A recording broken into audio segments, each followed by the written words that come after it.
हरे कृष्णा। आप सभी भक्तों का हार्दिक स्वागत है हमारे कार्यक्रम गीता श्लोक स्मरणम में। आज हम भगवत गीता के श्लोक 27 की चर्चा करने वाले हैं, जो दूसरे अध्याय में आता है। और आज की हमारी ये कुल मिलाकर 12वीं कक्षा है। मंगलाचरण से आरंभ करेंगे। ओम अज्ञानतिमिरन्धस्य ज्ञानञ्जनशलाकया चक्षुरुन्मीलितं येन तस्मै श्रीगुरवे नमः। श्रीचैतन्यमनोभीष्टं स्थापितं येन भूतले स्वयं रूपः कदा मह्यं ददाति स्वपदान्तिकं। वन्देऽहं श्रीगुरोः श्रीयुतपदकमलं श्रीगुरून् वैष्णवांश्च श्रीरूपं साग्रजातं सहगणरघुनाथान्वितं तं सजीवं साद्वैतं सावधूतं परिजनसहितं कृष्णचैतन्यदेवं श्रीराधाकृष्णपादान् सहगणललिता श्रीविशाखान्वितांश्च। हे कृष्ण करुणा सिंधु दीनबंधो जगत्पते गोपेश गोपिका कांत राधा कांत नमोस्तुते। तप्त कांचन गौरांगी राधे वृंदावनेश्वरी वृषभानुसुते देवी प्रणमामि हरिप्रिये। वाञ्छाकल्पतरुभ्यश्च कृपा सिन्धुभ्य एव च पतितानां पावनेभ्यो वैष्णवेभ्यो नमो नमः। जय श्री कृष्ण चैतन्य प्रभु नित्यानंद श्री अद्वैत गदाधर श्रीवासादि गौर भक्त वृंद। हरे कृष्ण कृष्ण कृष्ण हरे हरे, हरे राम राम राम हरे हरे। पुनः एक बार फिर आप सभी भक्तों का स्वागत है। आरंभ में हम फिर से एक बार अपना दोहराएंगे कि हमें श्लोकों को स्मरण क्यों करना चाहिए। विशेष रूप से इसलिए ताकि हमारी श्लोक स्मरण की प्रेरणा बनी रहे। इसमें 10 बिंदु हैं। ये श्लोक महान भक्तों की मूल रचनाएं हैं तथा हमारी चेतना पर आध्यात्मिक प्रभाव छोड़ती हैं। ये श्लोक गागर में सागर के समान है। इनसे कम शब्दों में महत्वपूर्ण शिक्षा मिलती है। इन श्लोकों से शास्त्र चक्षु अर्थात शास्त्र दृष्टि का विकास होता है। इनसे हमारा व्याख्यान अर्थात प्रवचन प्रामाणिक बनता है। भगवान से प्रार्थना करने में श्लोक स्मरण सहायक होता है। श्री कृष्ण का स्मरण तथा उनके प्रति प्रेम अभिव्यक्त करने में भी यह सहायक होता है। हमारे कठिन समय में यह हमें बचाता है। अगले जन्म में भी यह सहायक होता है। उदाहरण है गजेंद्र मोक्ष की कथा। श्लोक स्मरण की ये जो प्रक्रिया है, ये जो अभ्यास है, ये शिल प्रभुपाद जी द्वारा अनुशंसित है। गेय होने के कारण श्लोकों का उच्चारण अत्यंत सुखद लगता है। तो ये 10 बिंदु हैं। इन पर विस्तार से चर्चा हमने अपनी सबसे पहली कक्षा में करी है। गीता श्लोक स्मरण का जो सबसे पहली कक्षा हमने करी थी, उसमें हमने विस्तार से इन बिंदुओं पर समझाया है कि श्लोक स्मरण करने के क्या लाभ होते हैं, क्यों करना चाहिए। तो जो भी उन पर विस्तार से समझना चाहते हैं, वो Gita online study YouTube channel पर जाकर उस वीडियो को देख सकते हैं। अब हम आगे चलते हैं, आज की कक्षा के विषय पर आते हैं। आज की कक्षा के विषय में हम 27वां श्लोक लेंगे आज गीता के दूसरे अध्याय का। ये श्लोक है जातस्य ही ध्रुवो। तो श्लोक पढ़ने से पहले, श्लोक को उच्चारण करने से पहले, हम श्लोक को एक पंक्ति में यदि हमें समझना हो कि मूल संदेश इस श्लोक का क्या है, तो मूल संदेश है जन्म मृत्यु का चक्र अपरिहार्य है। अपरिहार्य, अपरिहार्य मतलब, अपरिहार्य का मतलब यह है कि इसको कोई बदल नहीं सकता, ये अटल सत्य है। जन्म और मृत्यु का चक्र, इसको कोई बदल नहीं सकता, ये अटल सत्य है। हर जीव ना जन्म और मृत्यु के चक्र में ना उसको जाना ही पड़ता है। तो श्लोक को हम आज अब दोहराएंगे। आप श्लोक को पहचान सकते हैं, कौन सा छंद है ये?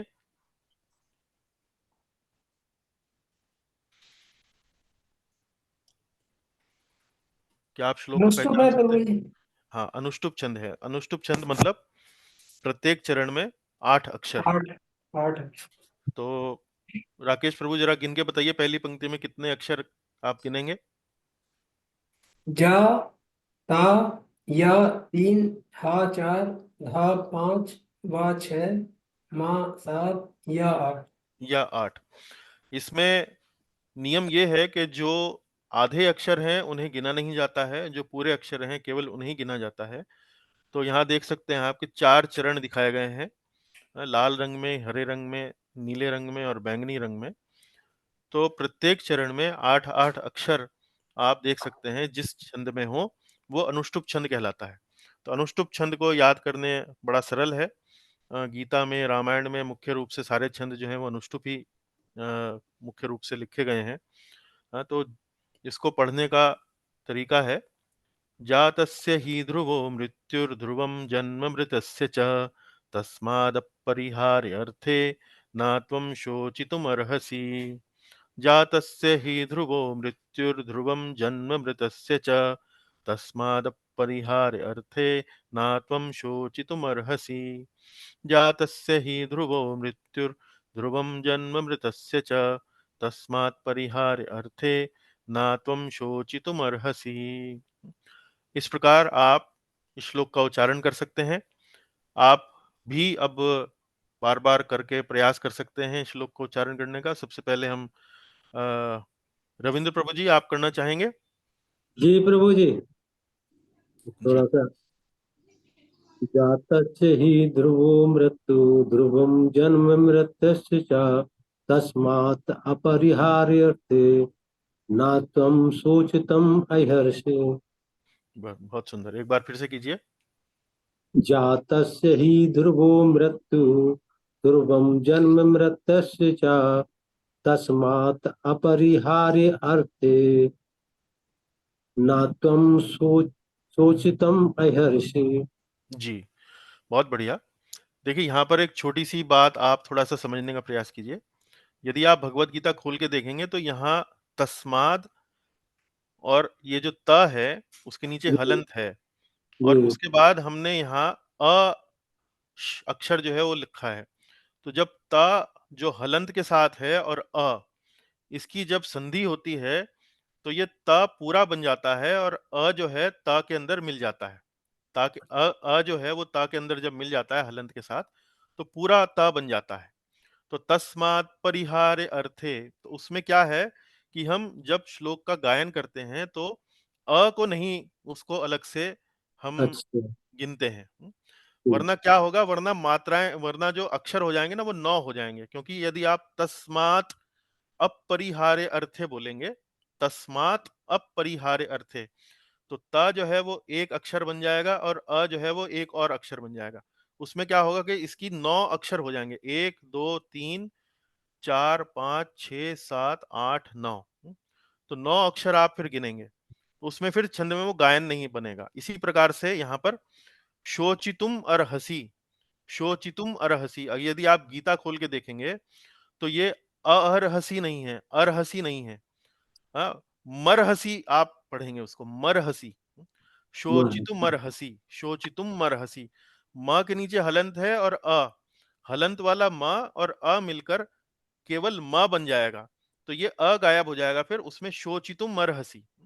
तो इसमें आप ध्यान ये दीजिए कि त को पूरा पढ़िए और यहाँ जो है उसको मान लीजिए कि ये गौण है। ये मैंने अलग-अलग संधि विच्छेद करके इसलिए बताया है, क्योंकि जब हम इसके शब्दार्थ करेंगे तो वो हमें समझने में थोड़ा-सा सरल हो जाएगा।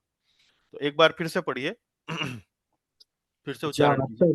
जातस्य हि ध्रुवो मृत्यु ध्रुवं जन्म मृतस्य च तस्मात् परिहारार्थे न त्वं शोचितुम् हर्षे। हाँ, ना त्वं शोचितुमर्हसि, मर्हसि, को पूरा मानिए और को समझिए कि वो है नहीं। अच्छा, ना मैं तुम शोचितुमर्हसि, इस प्रकार से पढ़िए। एक बार फिर पढ़िए। जातस्य हि ध्रुवो मृत्यु ध्रुवं जन्म मृतस्य च तस्मात् परिहारार्थे न त्वं शोचितुम् हर्षे। ना त्वं शोचितुमर्हसि। जातस्य हि ध्रुवोर्मृत्युर्ध्रुवं जन्म मृतस्य च तस्मात् परिहार्य अर्थे न त्वं शोचितुमर्हसि, न त्वं शोचितुमर्हसि। ना त्वं शोचितुम अर्हसि। जी जी। चलिए अब हम चलते हैं, सुबोध जी आप पढ़ना चाहेंगे?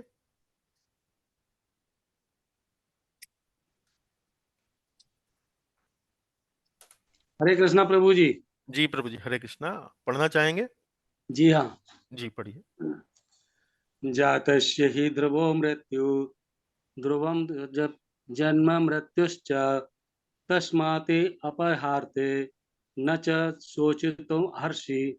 हाँ जी ठीक है, थोड़ा सा सुधार की गुंजाइश है। तस्मात् परिहारे अर्थे ना त्वं शोचितुम अर्हसि। हाँ चलिए। हर्षि। हाँ जी, तो निधि माता जी आप पढ़ना चाहेंगी? जी। जातस्य हि ध्रुवो मृत्यु ध्रुवं जन्म मृतस्य च तस्मात् परिहार्यर्थे न त्वं शोचितुमर्हसि। हाँ एक बार फिर पढ़िए। जातस्य हि ध्रुवो मृत्यु ध्रुवं जन्म मृतस्य च तस्मात् परिहार्यर्थे न त्वं शोचितुमर्हसि। सुंदर। यहाँ पर आपने यहाँ परिहारे अर्थे और मरहसी जो है बहुत अच्छा पढ़ा। एक छोटा सा सुधार आप यहाँ कर सकती हैं। जातस्य ही ध्रुवो, जातस्य ही ध्रुवो मृत्युर, मृत्युर। देखिए यहाँ पर जो जी ध्रुवम जी है, ध्रुवम के ऊपर र जो है, वो ऊपर जो र चढ़ा हुआ है, वो वास्तव में मृत्यु के आगे जब आप र लिखते हैं उसके नीचे हलंत लगा सकते हैं। तो जातस्य ही ध्रुवो मृत्युर ध्रुवम जन्म अमृतस्य च। तो ये वास्तव में मृत्युर, मृत्युर पढ़ा जाएगा, र के नीचे हलंत मानेंगे आप समझ पाए? जी। एक बार फिर से पढ़िए आप।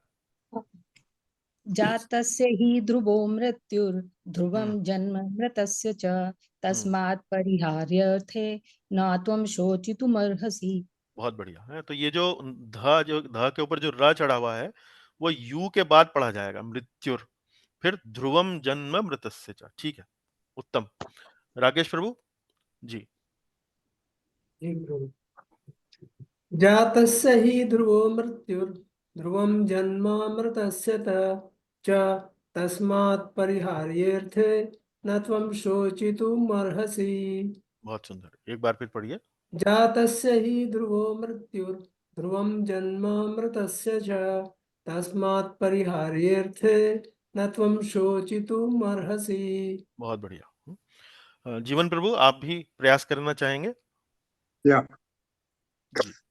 जातस्य हि ध्रुवो मृत्यु ध्रुवं जन्म मृतस्य च तस्मात् परिहार्येते न त्वं शोचितुमर्हसि। बहुत बढ़िया, बहुत सुंदर, उत्तम उत्तम। तो अभी इसको स्मरण करना है तो बार बार एक पंक्ति तीन तीन बार गाएं, तीन तीन बार गाएं, उसके बाद दूसरी पंक्ति तीन तीन बार गाएं, फिर पहली दो पंक्ति मिलाकर तीन तीन बार गाएं। इस प्रकार से जब आप क्रम अनुसार एक एक करके पंक्तियों को पढ़ेंगे, उच्चारण करके पढ़ेंगे, जोर जोर से पढ़ेंगे, तो वो मन में बैठ जाता है। और फिर वो थोड़ा सा स्मरण करने में सरल हो जाता है। तो इस प्रकार से जब हम स्मरण कर लेते हैं, उसके बाद फिर हमारा ध्यान जो है वो जाना चाहिए कि श्लोकों के जो प्रत्येक शब्द हैं, उनका अर्थ क्या है। तो केवल तोते की तरह श्लोक रट लेने से कोई बहुत मतलब अधिक लाभ नहीं मिलता है, आध्यात्मिक लाभ नहीं मिलता है। जब हम श्लोक का थोड़ा-सा अर्थ भी समझेंगे, उसका तात्पर्य भी थोड़ा समझेंगे, तो हमें श्लोक के बारे में अधिक जानकारी होगी और हम उसका उपयोग भी अच्छे से कर सकेंगे। तो जातस्य, जातस्य शब्द का अर्थ है जन्म लेने वाले की। जात, जात मतलब जन्म लेना। जन्म लेने वाले की। ही, ही जो है उसका क्या अर्थ होता है? ही का अर्थ होता है निश्चित रूप से या निश्चित ही, सर्टेनली, अंग्रेजी में बोलते हैं सर्टेनली, इंडीड, श्योरली। सो जात से ही ध्रुवो, ही का अर्थ हो गया निश्चित ही। ध्रुवो, ध्रुव का अर्थ क्या हुआ? ध्रुव का निश्चित। अर्थ यहाँ पर है तथ्य है। तथ्य मतलब ध्रुव को बोलते हैं, जैसे ध्रुव तारा जो शब्द आया है उसका अर्थ आता है ध्रुव, ध्रुव महाराज से। ध्रुव महाराज जो थे वो अपनी प्रतिज्ञा में अटल थे, अपने विचार में अटल थे कि भाई मुझे तो भगवान की तपस्या करनी है। तो उन्होंने तपस्या की भी। तो इसलिए उनकी जो भावना है, उनका जो चरित्र है, उसके आधार पर ध्रुव, ध्रुव का मतलब अटल। तो तथ्य जो होते हैं, जो फैक्ट्स होते हैं, वो अटल होते हैं, उनको बदल नहीं सकते हैं। सूरज जो है वो पश्चिम से निकलता है, तो आप उसको बदल नहीं सकते हैं, ये अटल सत्य है। तो ध्रुवो यहाँ तथ्य है, तथ्य का यहाँ अर्थ इसका किया गया तथ्य है। मृत्यु, मृत्यु मतलब मृत्यु, जन्म लेने वाले की निश्चित ही तथ्य है मृत्यु। तो ये अलग अलग संस्कृत के जिस प्रकार से शब्द आए हैं, यदि उस क्रम में हम पढ़ें तो इस तरह से हम हिंदी को पढ़ सकते हैं, लेकिन थोड़ा सा इसको आगे पीछे करके अगर हमें इसका अर्थ निकालना है तो हम थोड़ा सा हमारे मन में ये बैठ जाता है, ये समझ में आने लगता है कि वास्तव में ये कहना क्या चाह रहे हैं कि जन्म जिसने लिया है उसकी मृत्यु निश्चित है, ये एक तथ्य है। हाँ, तो या आप इसको ऐसे भी बोल सकते हैं कि ये एक तथ्य है कि जिसने जन्म लिया है उसकी मृत्यु निश्चित है। हाँ, उस प्रकार से अब हम अगली पंक्ति का अर्थ देखेंगे। ध्रुवम जन्म मृतस्य च। ध्रुवम, ध्रुवम मतलब वही बात, यह भी तथ्य है। जन्म, जन्म मतलब जिसने जन्म मृतस्य, मृत प्राणी का, मृत प्राणी का जन्म भी, तो यह भी तथ्य है जन्म मृत प्राणी का भी। अब अगली पंक्ति में वो क्या कहना चाह रहे हैं कि जिसकी मृत्यु हो गई है, जो मृत प्राणी है, उसका जन्म होगा, यह भी तथ्य है। तो जन्म लेने वाले की मृत्यु होने वाली है, यह भी तथ्य है। और जिसने, जिसकी मृत्यु हो चुकी है, जो मृत हो चुका है, उसका जन्म होगा, उसका पुनर्जन्म होगा या एक बार फिर वो जन्म लेगा, यह भी तथ्य है। ध्रुवम जन्म मृतस्य च, मृतस्य मतलब जिसका मरण हो चुका है, जो मृत प्राणी है, मृतस्य, उसको बोलेंगे मृतस्य। अब आगे चलते हैं। तो तस्मात, तस्मात मतलब अतः, अतः अंग्रेजी में बोलते हैं देयरफॉर, इसलिए, अर्थात इसलिए, अतः अपरिहार्य अर्थ है। अपरिहार्य अर्थ है मतलब जिसे, जिससे बचा ना जा सके, अपरिहार्य, जिससे बचा ना जा सके। भाई ये तो अवश्यम भावी है, ये तो होना ही है, इससे बचा नहीं जा सकता है। अतः जिससे बचा ना जा सके, तो आप किससे नहीं बच सकते हो?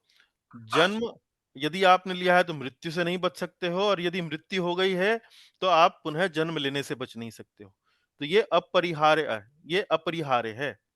तो चूंकि यहां मुझे आपको अपरिहार्य शब्द दिखाना था, तो इसलिए मैंने यहां पर संधि विच्छेद करके इसको दिखाया। तस्मात अलग दिखाया, अपरिहार्य अर्थ अलग दिखाया। ना त्वम शोचितुम अर्हसि, ना त्वम शोचितुम अर्हसि। ना का अर्थ हुआ यहां पर नहीं, त्वम मतलब तुम, शोचितुम, शोचितुम अर्थात शोक, शोक करने के लिए, और अर्हसि योग्य हो। ना, नहीं तुम शोक करने के लिए योग्य हो। जन्म लेने वाले की मृत्यु निश्चित है, और मृत्यु हो जाने वाले की जन्म निश्चित है, और इससे तुम बच नहीं सकते हो। और जिससे तुम बच नहीं सकते हो, तो शोक करने से कोई लाभ नहीं है। शोक करोगे तो कोई लाभ नहीं होने वाला है, क्योंकि जन्म और मृत्यु के चक्र से तुम बचने तो वाले नहीं हो। जन्म और मृत्यु के चक्र से तुम बचने वाले नहीं हो। तो यहाँ पर भगवान अर्जुन को ये मुख्य संदेश दे रहे हैं कि जन्म और मृत्यु का चक्र अपरिहार्य है, अपरिहार्य है। तो यदि तुम अपना कर्तव्य नहीं करोगे, जो युद्ध का जो तुम्हारा कर्तव्य है, यदि तुम नहीं करोगे, तो अर्जुन ये समझ लो कि ऐसा नहीं है कि ये जो तुम्हारे बंधु बांधव हैं, ये मृत्यु से बच जाएंगे। मृत्यु तो इनकी होगी, क्योंकि जन्म मृत्यु और फिर पुनः जन्म, पुनर्जन्म का ये जो चक्र है, इससे कोई नहीं बच सकता। तो तुम यदि अपना कर्तव्य नहीं करोगे, तुम सोचोगे कि भाई मैं इन्हें नहीं मारूंगा तो ये मरेंगे नहीं, नहीं ऐसा नहीं है। ये भविष्य में कभी कभी तो मरेंगे, आज नहीं मरेंगे तो कल मरेंगे, नहीं तो 10 साल बाद मरेंगे, नहीं 50 साल बाद मरेंगे। मृत्यु तो इनकी होनी है, ये अपरिहार्य है, इससे बच नहीं सकते हो। तो तुम अपने कर्तव्य कर्म को करने से विमुख क्यों हो रहे हो? तुम ये कह रहे हो कि मेरे युद्ध करने से ये मृत्यु को प्राप्त हो जाएंगे, तो इसलिए मैं कर्तव्य नहीं करना चाह रहा हूं। तो ये तुम्हारा जो तर्क है, ये उचित नहीं है। तुम्हारे युद्ध ना करने से आवश्यक नहीं है कि ये मृत्यु से बच जाएंगे, ये मृत्यु तो इनकी फिर भी होनी है। तो ये इस प्रकार से भगवान श्री कृष्ण अलग अलग तरीके से तर्कों के द्वारा, तथ्यों के द्वारा अर्जुन को इस बात को प्रेरित कर रहे हैं कि वे युद्ध अवश्य करें। तो ये यहाँ प्रभु जी, पर अर्थे का क्या अर्थ है? तस्मात् अपरिहार्य। अपरिहार्य अर्थे। अपरिहार्य तो अपरिहार्य तो जिससे बचाना जा सके, हाँ, अर्थ भी है बाद में। अर्थे अर्थात मतलब कि भाई तस्माद अपरिहार्य अर्थे मतलब अपरिहार्य तो मतलब जिससे बचा ना जा सके, अर्थे मतलब भाई इसी इसी संबंध में इसका मतलब ये है कि इससे बचा नहीं जा सकता है। मतलब संस्कृत के जो शब्द हैं उनमें मैं एक मिनट भगवत गीता एक बार खोल के आपको बताता हूँ, विशेष रूप से अर्थे का क्या शब्द, अर्थे का क्या उन्होंने अर्थ लगाया है यहाँ पर। कुछ शब्द जो हैं, जैसे भाषा जब हम करते हैं तो उसमें जैसे अर्थे यहाँ पर लिखा है के विषय में, जी के विषय में, तो यहाँ तस्माद अपरिहार्य अर्थे, तो ये अपरिहार्य है इस विषय में, मैं ये वो बताना चाह रहे हैं अर्जुन को। जी दूसरी गीता में भी देख सकते हैं कि इसका अर्थे शब्द का क्या अर्थ लिया है।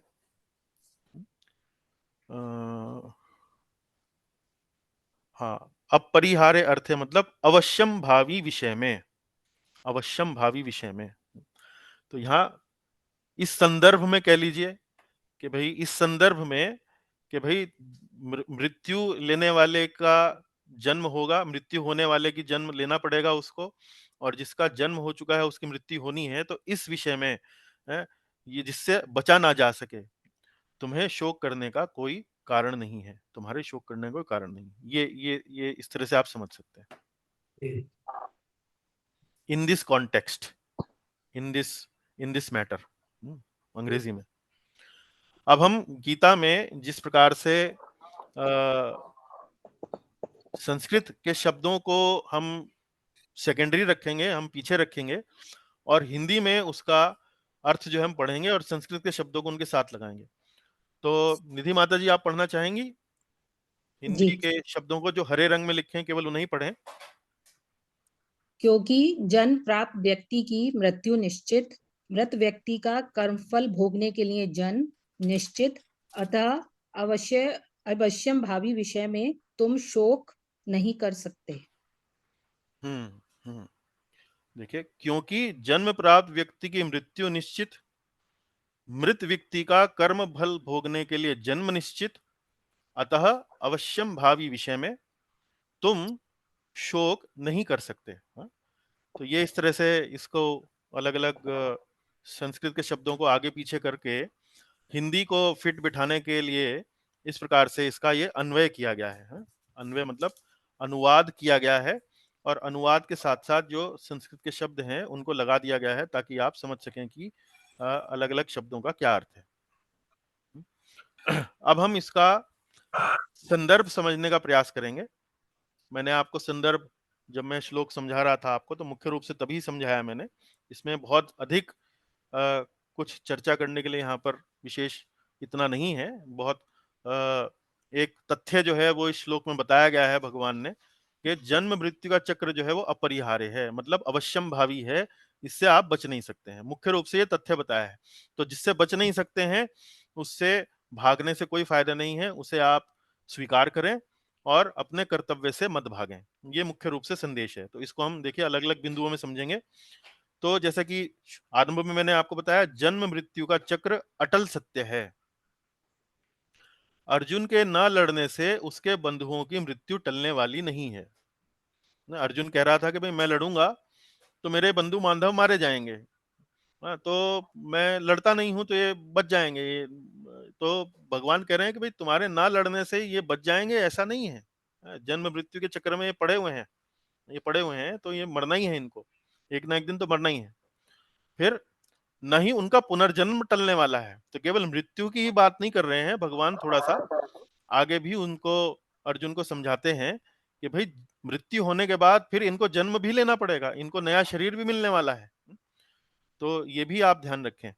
और फिर मृत्यु का बहाना बनाकर कर्तव्य पालन से मत भागो।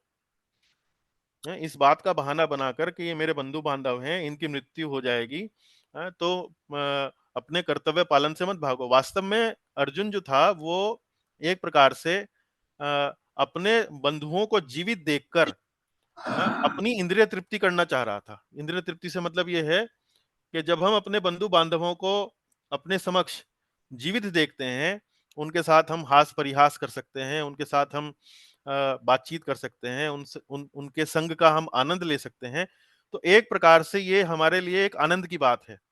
तो एक प्रकार से यहाँ अर्जुन अपने स्वार्थ के कारण, अपने आनंद भोगने के कारण, अपने बंधु बांधवों को जीवित देखने का आनंद भोगने के कारण, एक प्रकार से अपने स्वार्थ के कारण वो अपने कर्तव्य से भाग रहा था। तो ये मुख्य कारण था। तो भगवान कह रहे थे भाई इस प्रकार से कर्तव्य से भागना अपने स्वार्थी कारणों के लिए ये कोई बहुत अच्छी बात नहीं है।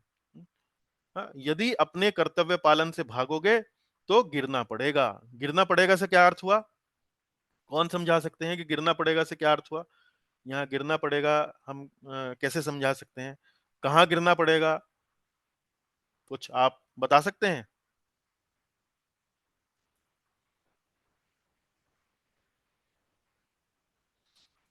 देखिए गिरना पड़ेगा क्या यहाँ अर्थ है कि आपको इसकी जो है नकारात्मक प्रतिक्रिया मिलने वाली है।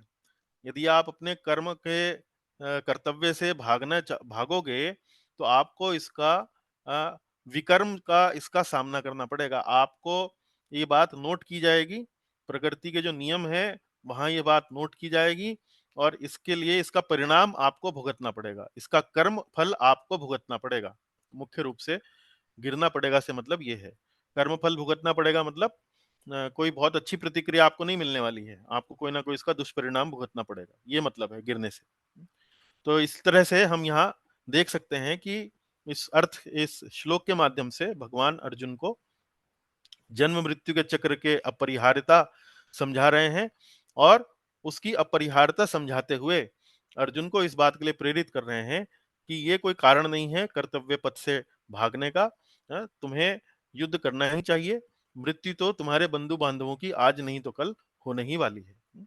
कर्तव्य से भागोगे तो तुम्हें उसका कर्म का फल भोगना पड़ेगा और यदि तुम कर्तव्य करोगे तो उसका अच्छा फल आपको भोगना पड़ेगा। आप कर्म की जो श्रृंखला है, कर्म फलों की श्रृंखला, आप एक एक निर्णय लोगे तो फेल हो जाओगे, दूसरा निर्णय लोगे तो पास हो जाओगे। ये उनका कहने का तात्पर्य है।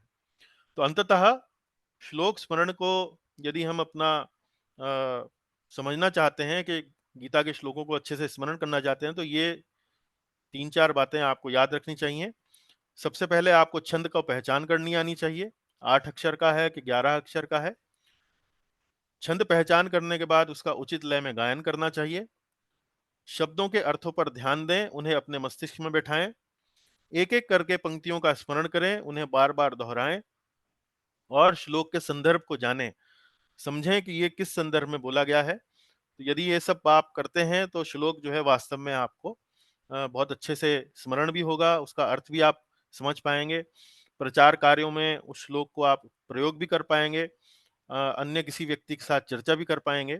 और मुख्य बात यह है कि यदि आप श्लोक स्मरण को अपनी दैनिक पूजा अर्चना का भाग बनाएं, रोज 4-5 श्लोक जो हैं उनको स्मरण करने का प्रयास करें, एक श्लोक को 2 श्लोक को बार बार दोहराने का प्रयास करें, तो वो श्लोक वास्तव में लंबे समय तक आपकी स्मृति में बैठ जाएंगे।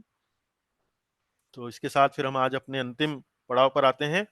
अंतिम पड़ाव में हम थोड़ा सा हिंदी और अंग्रेजी की एक कविता के रूप में इन श्लोक को यदि हमें सुनना हो, समझना हो तो एक पुस्तक है गीता सुगीता, जिसमें हमारी संस्था के ही एक भक्त हैं, उन्होंने गीता के श्लोकों का हिंदी काव्यांतरण करा है। और ऐसे ही Bhagavad Gita the song divine एक अंग्रेजी पुस्तक है जिसमें एक भक्त ने इसका अंग्रेजी में काव्यांतरण करा है। तो दोनों को एक बार पढ़ते हैं।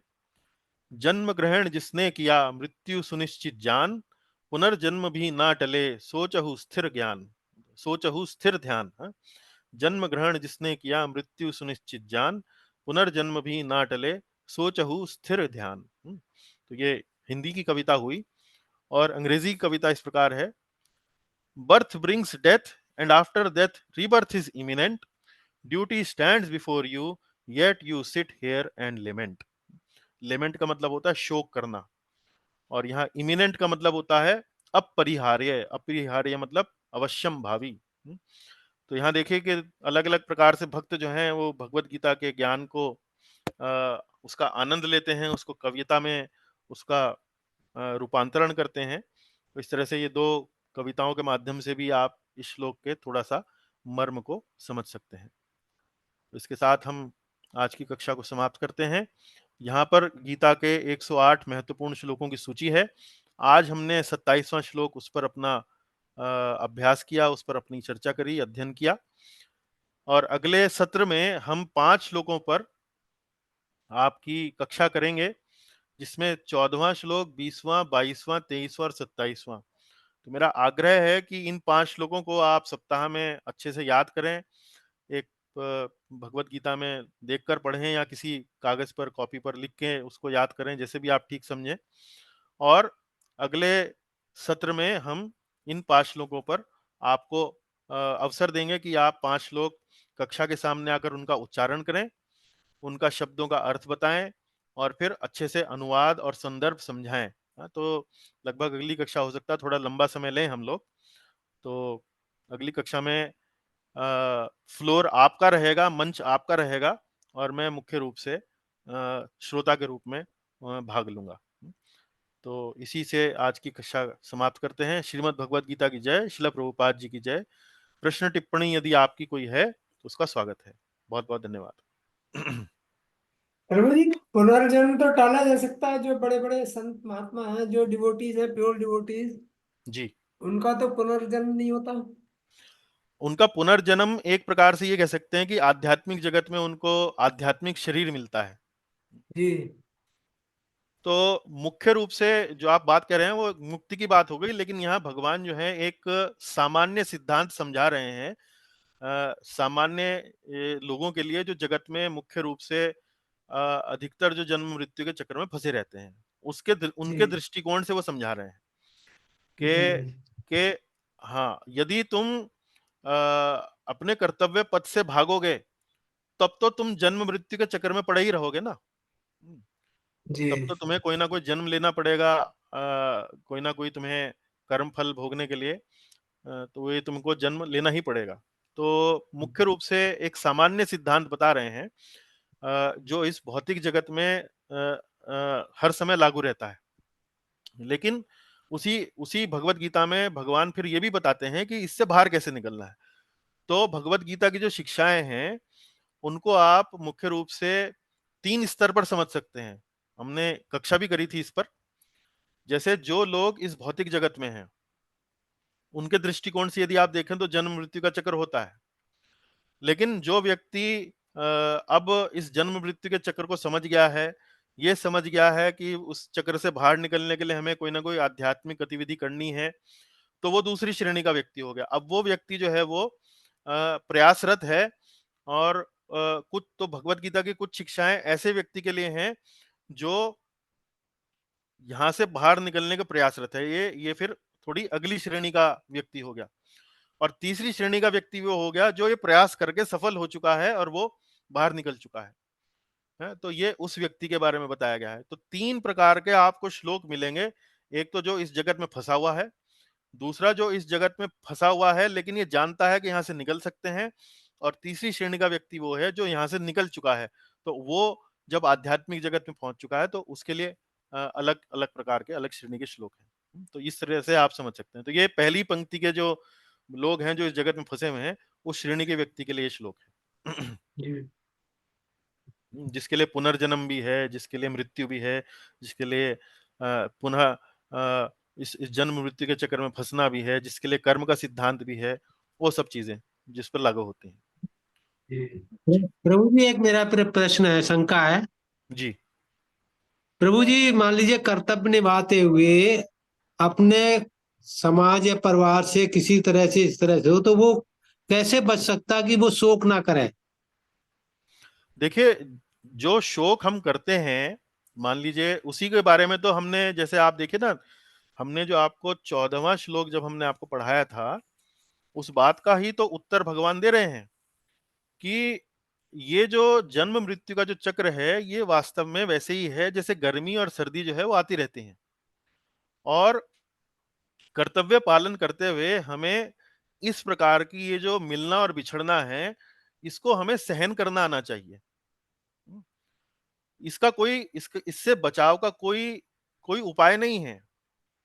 इसको समझें और इसको जो मतलब इसको एक प्रकार से इसके कारण, जैसे गर्मी में आपको एक गृहिणी को अपनी रसोई में भोजन पकाना होता है तो उसे गर्मी लगती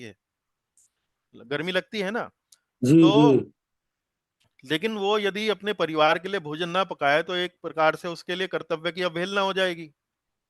जी लेकिन लेकिन वो कर्तव्य की अवहेलना नहीं करती है, गर्मी को सहन करते हुए वो अपना कर्तव्य करती है।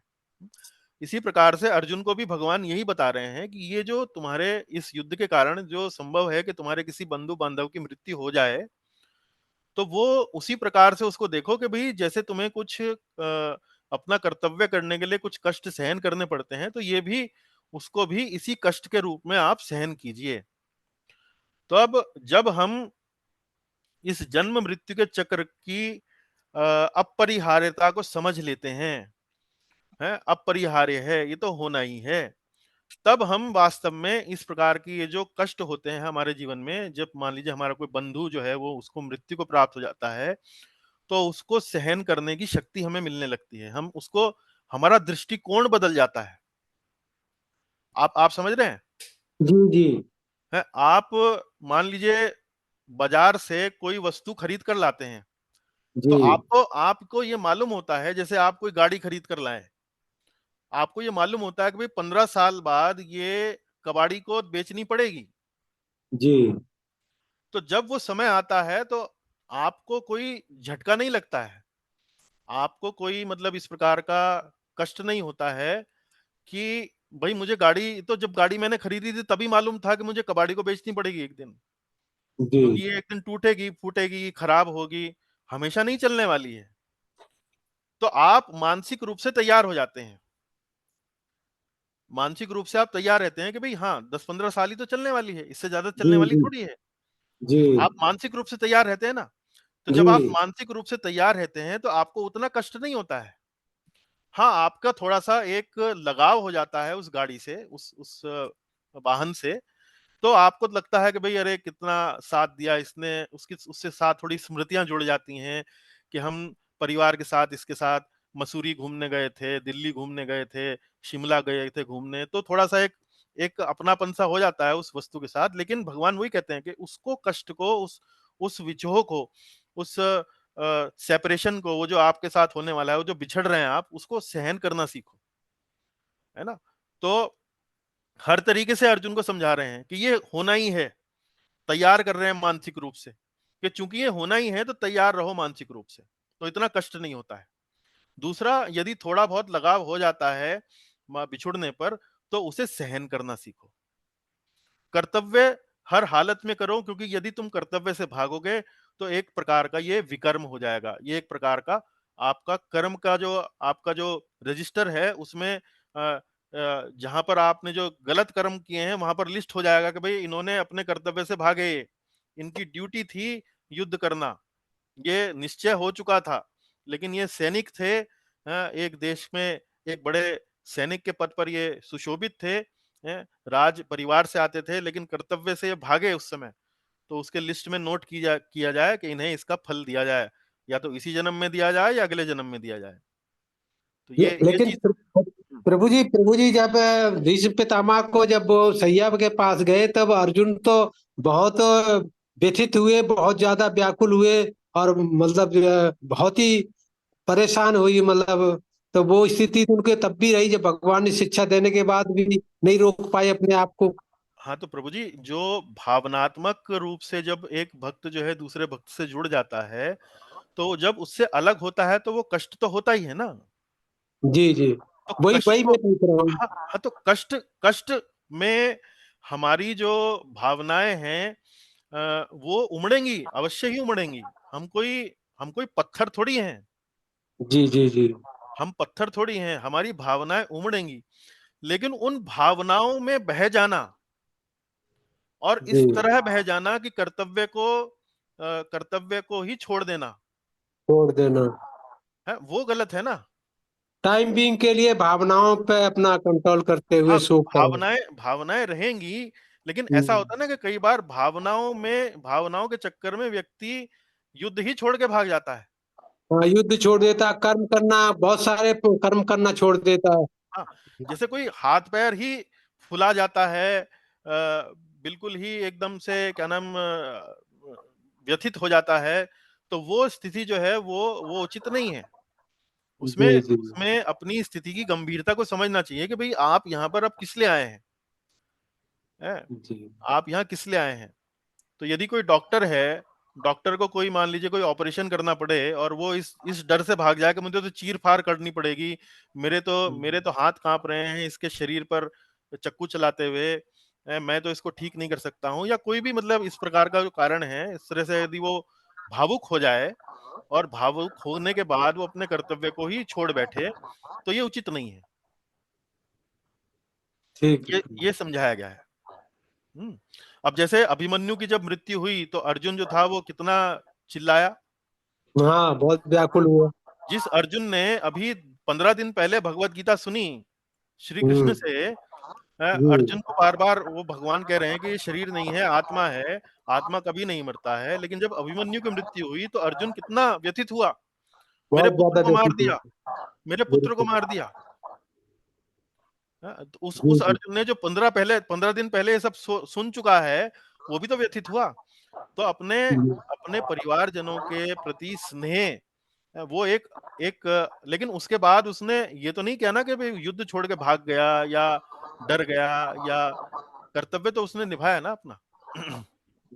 जी तो प्रभु। हम पत्थर नहीं बन सकते हैं, भावनाएं रहेंगी, लेकिन जी। भावनाओं को उचित रूप से हम संभाल सकें, और अपने कर्तव्यों को करते रहें, और उस कर्तव्य को करते करते धीरे धीरे अपना परम कर्तव्य जो है भगवान श्री कृष्ण के चरणों के प्रति, भगवान श्री कृष्ण के प्रति जो हमारा प्रेम है, उसको हम वास्तव में अपने अंदर भीतर जागृत कर सकें, तो यही वास्तव में जीवन का सार है। यही सब जीवन का सार है जो हमें गीता के माध्यम से समझना है। बहुत ठीक। जी, इसी तरह से गीता जो है जीवन में हमारा मार्गदर्शन करती है। इन्हीं सिद्धांतों को यदि हम अपने जीवन में अपना लें तो हमारा जीवन जो है बड़ा सरल हो जाएगा, जीवन में एक दिशा मिल जाएगी और जीवन जीना बड़ा सुखद हो जाएगा, बड़ा प्रसन्नता पूर्वक आप अपना जीवन जी सकते हैं। जीवन के उतार चढ़ावों को भी आप संभाल सकते हैं, न केवल संभाल सकते हैं बल्कि अन्यों का भी मार्गदर्शन कर सकते हैं। कर सकते हैं। ठीक। जी, हाँ, ठीक बात है। चलिए, तो आज की कक्षा को यहीं विश्राम देंगे। आप सबने भाग लिया, बहुत बहुत धन्यवाद।